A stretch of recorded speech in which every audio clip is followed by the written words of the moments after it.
ಮೊಳಕಾಲ್ಮೂರು ತಾಲೂಕಿನ ಅತಿದೊಡ್ಡ ಜಾತ್ರೆ ಎಂದೇ ಪ್ರಸಿದ್ಧಿಯಾದ ರಾಯಪುರ ಪದಿನಾಂ ದೇವರಹಟ್ಟಿ ಕೋಟೆಗುಡ್ಡದ ಮಾರೇಶ್ವರಿ ಸಿಡಿ ಉತ್ಸವ ಗುರುವಾರ ಸಂಜೆ ವಿಜೃಂಭಣೆಯಿಂದ ನೆರವೇರಿತು. ರಾಜ್ಯದ ನಾನಾ ಭಾಗಗಳು ಹಾಗೂ ಹೊರ ರಾಜ್ಯಗಳಿಂದ ಸಾವಿರಾರು ಭಕ್ತರು ಆಗಮಿಸಿ ಸಿಡಿ ಉತ್ಸವಕ್ಕೆ ಸಾಕ್ಷಿಯಾದರು. ಯರೇನಹಳ್ಳಿ ಕರ್ನಾಲಿ ವಂಶಸ್ಥರಿಂದ ಗಂಗಾ ಪೂಜಾ ಸಾಮಗ್ರಿಗಳು ಆಗಮಿಸಿದ ಬಳಿಕ ಜಾತ್ರೆಗೆ ಅಧಿಕೃತ ಚಾಲನೆ ದೊರೆಯಿತು. ಕಟ್ಟುನಿಟ್ಟಿನ ಉಪವಾಸ ವ್ರತ ಆಚರಿಸಿದ ಸಿಡಿ ಆಟದ ವ್ಯಕ್ತಿ ಭಕ್ತಿ ಭಾವದಿಂದ ಸಿಡಿ ಕಂಬ ಹೇರಿ 3 ಸುತ್ತು ಪ್ರದಕ್ಷಿಣೆ ಹಾಕಿ ಬಳ್ಳಾರಿ, ವಿಜಯನಗರ, ತುಮಕೂರು, ದಾವಣಗೆರೆ ಸೇರಿದಂತೆ ಸೀಮಾಂಧ್ರದ ಹಲವು ಜಿಲ್ಲೆಗಳಿಂದ ಭಕ್ತ ಸಮೂಹ ಹರಿದು ಬಂದಿತ್ತು.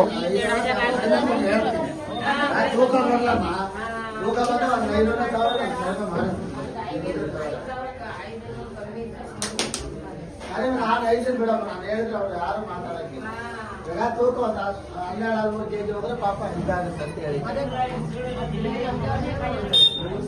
ಜಾಸ್ತಿ ಹೋಗೇ ಹೋಗ್ತಾವಲ್ಲ, ಜಾಸ್ತಿ ಹೋಗ್ತಾವೆ.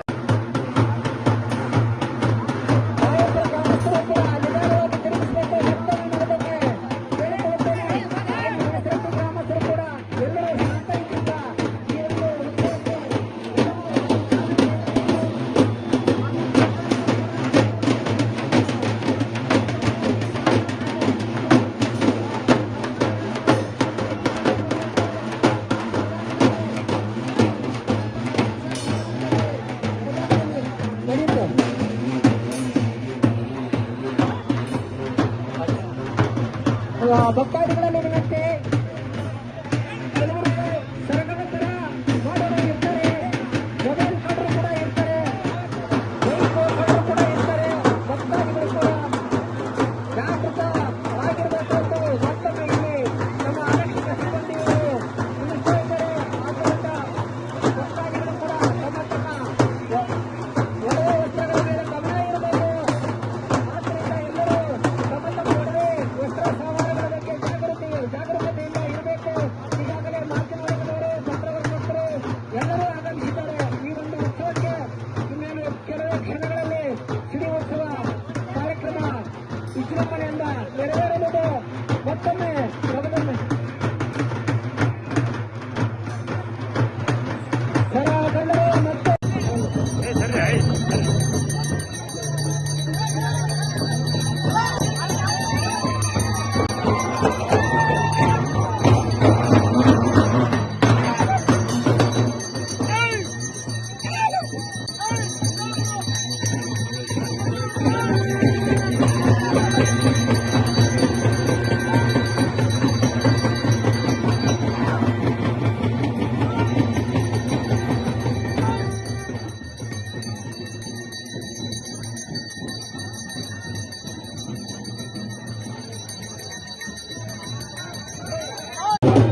ಪ್ರಥಮ ಸುತ್ತಿನ ಒಂದು ಸಂಕೇತ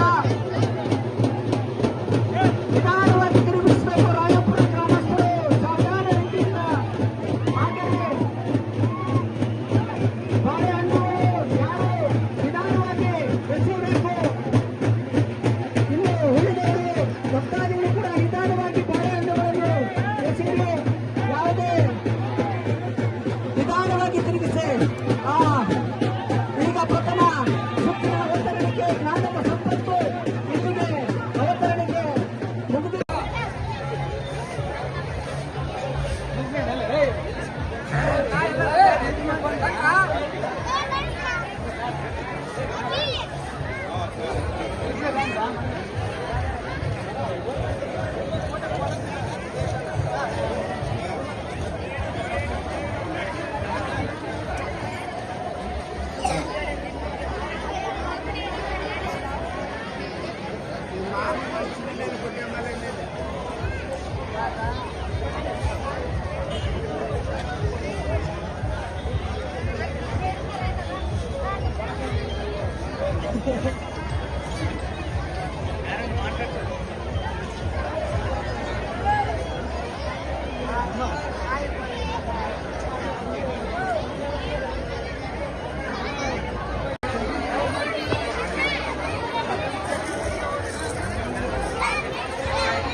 ಇದೀಗ ತಾನೇ ಮಿಸೆ ಮಲ್ಲಿಕಾರ್ಜುನ ಅವರು ಕೂಡ ಆಗಮಿಸಿದ್ದಾರೆ.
ಉತ್ಸವ ಕಾರ್ಯಕ್ರಮದಲ್ಲಿ ಹೆಚ್ಚಿನ ಸಂಖ್ಯೆಯಲ್ಲಿ ಇಲ್ಲಿ ಯಾರು ಜನಗಳು ಗ್ರಾಮಸ್ಥರು ಇರಬಾರ್ದು, ತಕ್ಕ ಮಟ್ಟಿಗೆ ಇರಬೇಕು.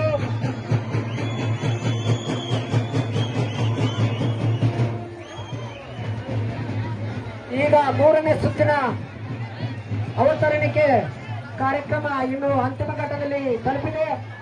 ಅದು ಮುಗಿದ ನಂತರ ಶೆಟ್ಟಿ ರಾಯಪುರ ಮೊಳಕಾಲ್ಮೂರು ತಾಲೂಕು ಚಿತ್ರದುರ್ಗ ಜಿಲ್ಲೆ ಶ್ರೀ ಕೋಟೆಗುಡ್ಡದ ಮಾರಮ್ಮ ಜಾತ್ರೆ ಉತ್ಸವ ಈ ದಿನ ಅಮ್ಮನ ಸಿಡಿ ಆಗುವ ಕಾರ್ಯಕ್ರಮ ಇದೆ. ಈ ದೇವರು ಸಂತಾನ ಭಾಗ್ಯ ಕೊಡುವುದು ಅತಿ ಜಾಸ್ತಿ ಕೊಟ್ಟೋದ್ರಿಂದ ಮಕ್ಕಳ ಭಾಗ್ಯ ಬೇಗ ಸಿಗುತ್ತೆ. ಮನಸ್ಸಲ್ಲಿ ಅನ್ಕೊಂಡು ಹೋದ್ರೂ ಕೆಲಸಗಳು ಮಾಡಿಕೊಡುತ್ತೆ ಅಮ್ಮ. ಆಮೇಲೆ ಹರಕೆ ಅಂದ್ರೆ ಹೂವು ಬಳೆನೆ ಮುಖ್ಯ ಈ ಅಮ್ಮನಿಗೆ. ಅದ್ ಬಿಟ್ರೆ ಬೇರೆ ಏನು ನಾವು ಏನ್ ಕೊಟ್ರು ಅಮ್ಮನಿಗೆ ಸಂತೋಷ ಅಲ್ಲ, ಹೂವು ಬಳೆನೇ ಕೊಡ್ಬೇಕು ಅಮ್ಮನಿಗೆ. ನೀವು ಪ್ರತಿಯೊಂದು ಕೆಲಸನೂ ಅನ್ಕೊಂಡವ್ರಿ ಖಂಡಿತ ಆಗ್ತವೆ. ಮನ್ಸಲ್ಲಿ ಅನ್ಕೊಂಡವ್ರಿ ಅಂತ ದೇವ್ರನ್ನೇ ಹೇಳುತ್ತೆ. ಮನ್ಸಲ್ಲಿ ಅನ್ಕೊಂಡು ಪ್ರದಕ್ಷಿಣೆ ಮಾಡೋಗ್ರಿ, ನನಗೆ ನೀವು ಯಾವುದೇ ಕಷ್ಟ ಆಗಲಿ ಪ್ರದಕ್ಷಿಣೆ ಮಾಡೋಗ್ರಿ, ಆ ಕೆಲಸ ಆದ್ಮೇಲೆ ಹೂವು ಬಳೆ ತಂದು ಒಪ್ಪಿಸಿ ಮಂಗಳಾರತಿ ಮಾಡಿಸ್ಕೊಂಡು ಹೋಗ್ರಿ ಅಂತ ಈ ದೇವರು ಈ ರೀತಿ ಹೇಳ್ಕೊಂತ ಬಂದೈತೆ. ಸುಮಾರು ಕಾಲದಿಂದನೂ ಇದೇ ರೀತಿನೇ ಅಮ್ಮ ಉತ್ಸವ ನಡೆಸ್ಕೊಂಡು ಹೋಗ್ತಾ ಇದೆ. ಪ್ರತಿ ವರ್ಷನೂ ಜಾತ್ರೆ ಮಾಡ್ತೀವಿ, ಎಲ್ಲ ಒಗ್ಗಟ್ಟಾಗಿ. ಅಮ್ಮ ಭಾರಿ ಕಾರ್ಯಕ್ರಮ ಮಾಡ್ಬೇಕಂದ್ರೆ ಬಹಳ ಖುಷಿಯಿಂದ ಇರ್ತತೆ ಅಮ್ಮ. ನಾವು ಅಷ್ಟು ಪ್ರೀತಿಯಿಂದ ಅಮ್ಮಗೆ ಅಲಂಕಾರ ಆಗಲಿ ಪೂಜೆಗಳಾಗಲಿ ಪ್ರತಿಯೊಂದೂ ಜಾತ್ರೆಗೆ ಬಹಳ ಚೆನ್ನಾಗಿ ಮಾಡ್ತೀವಿ. ಆ ಅಮ್ಮ ನಮ್ಮೂರಲ್ಲಿ ಇರೋದಕ್ಕೂ ನಾವು ಬಹಳ ಖುಷಿ ಪಡ್ತೀವಿ. ಬಹಳ ಸಂತೋಷ ಆಯ್ತು. ಚೆನ್ನಾಗಿ ಕಾಪಾಡ್ಕೊಂಡು ಬರುತ್ತೆ ಅಮ್ಮ.